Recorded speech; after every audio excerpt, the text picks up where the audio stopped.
ஆகாஷ்வாணி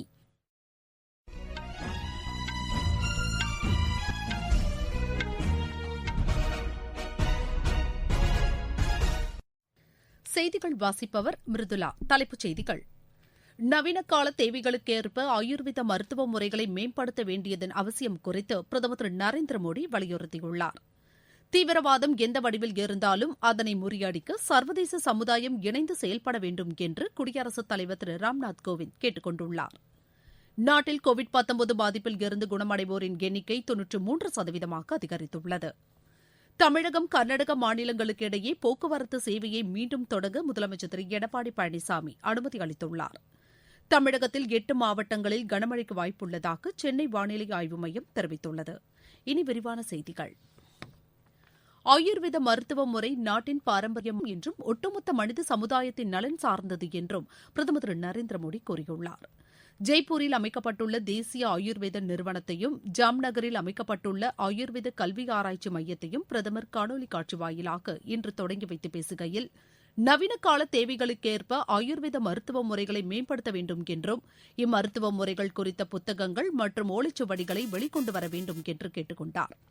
சிறிய அளவிலான உடல்நலக் குறைபாடுகளுக்கு வீட்டு வைத்திய முறைகளை பின்பற்றுவது குறித்த விழிப்புணர்வையும் ஏற்படுத்த வேண்டும் என்று பிரதமர் கேட்டுக் கொண்டார். 21ஆம் நூற்றாண்டில் நவீன கண்டுபிடிப்புகளையும் பாரம்பரிய மருத்துவ முறைகளையும் இணைப்பதற்கான ஆராய்ச்சிப் பணிகள் நடைபெற்று வருவதாகவும் பிரதமர் குறிப்பிட்டார். ஆயுர்வேதம் ஒரு மாற்று சிகிச்சை முறை என்று கருதாமல் நாட்டின் உடல்நலக் கொள்கையாக கருத வேண்டும் என்றும் அவர் கூறினார். ஆயுர்வேத கல்வியை மேம்படுத்த இன்று தொடங்கப்பட்டுள்ள 2 தேசிய கல்வி நிறுவனங்களும் சர்வதேச தரத்திற்கேற்ப புதிய பாடத்திட்டத்தை கொண்டுவரும் என்று அவர் கூறினார். ஆயுர்வேத பௌதிகம், ஆயுர்வேத வேதியியல் உள்ளிட்ட புதிய கண்டுபிடிப்புகளை கல்வி அமைச்சகமும் பல்கலைக்கழக மானியக் குழுவும் இணைந்து உருவாக்கித் தர வேண்டும் என்று பிரதமர் கேட்டுக் கொண்டார். ஆயுர்வேத துறையில் தனியார் நிறுவனங்களும் பங்கேற்று மருந்துப் பொருட்கள் உற்பத்தி செய்ய முன்வர வேண்டும் என்று பிரதமர் கூறினார். நாட்டின் கோவிட்-19 தொற்றை கட்டுப்படுத்துவதில் ஆயுர்வேத மருந்துகள் முக்கிய பங்கு வகித்து வருவதை குறிப்பிட்ட பிரதமர் திரு மோடி, இதனை அடுத்து உலகெங்கிலும் ஆயுர்வேத மருந்துப் பொருட்களுக்கான தேவை அதிகரித்துள்ளதாகவும் பிரதமர் தெரிவித்தார். கடந்த செப்டம்பர் மாதத்தில் ஆயுர்வேத மருந்துப் பொருட்களின் ஏற்றுமதி 45% உயர்ந்துள்ளதையும் பிரதமர் சுட்டிக்காட்டினார். மஞ்சள், இஞ்சி உள்ளிட்ட பொருட்கள் நோய் எதிர்ப்பு சக்தியை அதிக அளவில் ஊக்குவிப்பதாகவும் பிரதமர் குறிப்பிட்டார். கோவிட்-19 தொற்றை கட்டுப்படுத்த ஆயுர்வேத முறைகளை பின்பற்றியது மட்டுமின்றி இதற்கான விரிவான ஆராய்ச்சிப் பணிகளை அரசு மேற்கொண்டதாக தெரிவித்தார். பல்வேறு நோய்களுக்கு ஆயுர்வேத முறையில் தீர்வு காண 100க்கும் மேற்பட்ட இடங்களில் ஆராய்ச்சிப் பணிகள் நடைபெற்று வருவதாகவும் பிரதமர் திரு நரேந்திர மோடி கூறினார். நாட்டின் நலன் மற்றும் சர்வதேச இலக்குகளை கருத்தில் கொண்டு மத்திய, மாநில அரசுகள் உரிய முறையில் நாட்டை வழிநடத்தி செல்ல வேண்டும் என்று குடியரசுத் தலைவர் திரு ராம்நாத் கோவிந்த் கூறியுள்ளார். தேசிய ராணுவ கல்லூரியில் நடைபெற்ற நிறைவு நாள் நிகழ்ச்சியில் காணொலி காட்சி மூலம் இன்று அவர் உரையாற்றினார். நாட்டின் எல்லைகள் மற்றும் அயல்நாட்டு கொள்கைகள் குறித்த புரிதல் மற்றும் பன்முகத்தன்மை ஆகியவை குறித்து இக்கல்லூரியில் பயிற்றுவிக்கப்படுவதாக அவர் கூறினார். நாட்டின் கொள்கைகளுக்கு ஏற்ப இலக்குகளை எட்டும் வகையில் திறமையுடன் கூடிய அதிகாரிகளை இக்கல்லூரிகள் உருவாக்கி வருவதாக அவர் பாராட்டு தெரிவித்தார். தீவிரவாதம் எந்த வடிவில் இருந்தாலும் அதனை முறியடிக்க சர்வதேச சமுதாயம் ஒருங்கிணைந்து செயல்பட வேண்டும் என்று திரு ராம்நாத் கோவிந்த் வலியுறுத்தினார். நாட்டில் கோவிட்-19 பாதிப்பிலிருந்து குணமடைவோரின் எண்ணிக்கை 93% அதிகரித்துள்ளது என்று மத்திய சுகாதாரத்துறை தெரிவித்துள்ளது. இது தொடர்பாக வெளியிடப்பட்டுள்ள அறிக்கையில், கடந்த 24 மணி நேரத்தில் 49,071 பேர் குணமடைந்துள்ளதாக தெரிவிக்கப்பட்டுள்ளது. 44,874 பேருக்கு தொற்று உறுதி செய்யப்பட்டுள்ளது. இத்தொற்று காரணமாக 547 பேர் உயிரிழந்தனர். நாடு முழுவதும் இதுவரை 12,31,00,000 பேருக்கு பரிசோதனை மேற்கொள்ளப்பட்டுள்ளதாக சுகாதாரத்துறை தெரிவித்துள்ளது. விரிவான பரிசோதனை நடவடிக்கைகள் மற்றும் உரிய சிகிச்சைகள் வழங்கப்படுவதன் காரணமாக தொற்று பரவல் கட்டுப்படுத்தப்பட்டு வருவதாக சுகாதாரத்துறை அமைச்சகம் கூறியுள்ளது. தமிழகத்தில் கோவிட்-19 தொற்றில் இருந்து இன்று 2,572 பேர் குணமடைந்து வீடு திரும்பியுள்ளனர். கோவிட் தொற்றால் இன்று 1,939 பேர் பாதிக்கப்பட்டுள்ளனர்.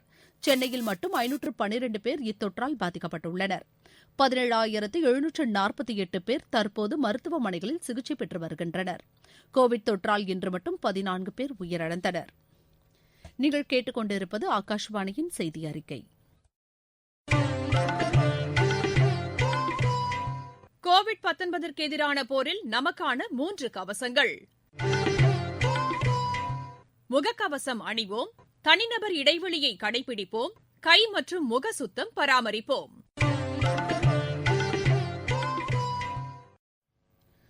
தமிழகம், கர்நாடக மாநிலங்களுக்கு இடையே வரும் திங்கட்கிழமை முதல் அரசு மற்றும் தனியார் பேருந்து போக்குவரத்து சேவையை தொடங்க முதலமைச்சர் திரு எடப்பாடி பழனிசாமி அனுமதி வழங்கியுள்ளார்.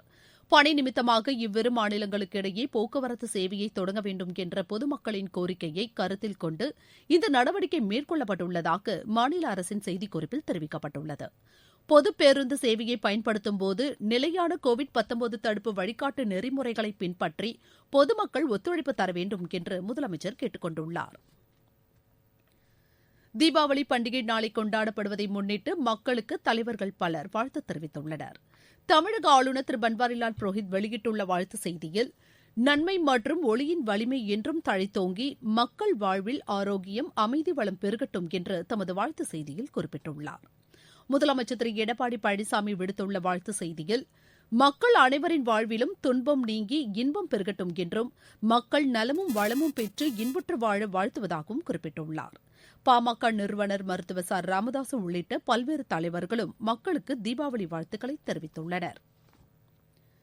தமிழகத்தில் திருநெல்வேலி, கன்னியாகுமரி, ராமநாதபுரம், விருதுநகர், தூத்துக்குடி, தென்காசி, சேலம், நாமக்கல் ஆகிய 8 மாவட்டங்களில் இன்று கனமழைக்கு வாய்ப்புள்ளதாக சென்னை வானிலை ஆய்வு மையம் தெரிவித்துள்ளது. சென்னை மற்றும் புறநகர் பகுதிகளில் இன்றும் நாளையும் லேசானது முதல் மிதமானது வரை மழை பெய்ய வாய்ப்புள்ளதாகவும் சென்னை வானிலை ஆய்வு மைய இயக்குநர் திரு புவியரசன் தெரிவிக்கிறார். குமரிக்கடல் பகுதியில் நிலவும் வளிமண்டல கீழடுக்கு சுழற்சியின் காரணமாக அடுத்த 3 தினங்களுக்கு தமிழகத்தின் பெரும்பாலான மாவட்டங்களில் ஒரு சில இடங்களில் லேசானது முதல் மிதமான மழையும், புதுவை மற்றும் காரைக்கால் பகுதிகளில் ஓரிரு இடங்களில் லேசானது முதல் மிதமான மழை பெய்யக்கூடும். அடுத்த 24 மணி நேரத்தில் திருநெல்வேலி, கன்னியாகுமரி, ராமநாதபுரம், விருதுநகர், தூத்துக்குடி, தென்காசி, சேலம், நாமக்கல் ஆகிய மாவட்டங்களில் ஓரிரு இடங்களில் இடிமின்னலுடன் கூடிய கனமழையும், திருநெல்வேலி, ராமநாதபுரம், தூத்துக்குடி மாவட்டங்களில் அடுத்த 48 மணி நேரத்திற்கு இடிமின்னலுடன் கூடிய கனமழை தொடரும். சென்னை மற்றும் புறநகர் பகுதிகளில் அடுத்த 2 நாட்களுக்கு வானம் ஓரளவு மேகமூட்டத்துடனும் நகரின் ஒரு சில இடங்களில் லேசான முதல் மிதமான மழை பெய்யக்கூடும். கடந்த 24 மணி நேரத்தில் அதிகபட்ச மழை அளவாக காரியக்கோயில் அணை பகுதியில் தலா 9 சென்டிமீட்டர், நாகப்பட்டினம், பாளையங்கோட்டை, மகாபலிபுரம், ஸ்ரீவைகுண்டம் ஆகிய பகுதிகளில் தலா 6 சென்டிமீட்டர் மழை பதிவாகியுள்ளது. பீகார் முதலமைச்சர் திரு நிதிஷ்குமார் இன்று தனது பதவியை ராஜினாமா செய்துள்ளார்.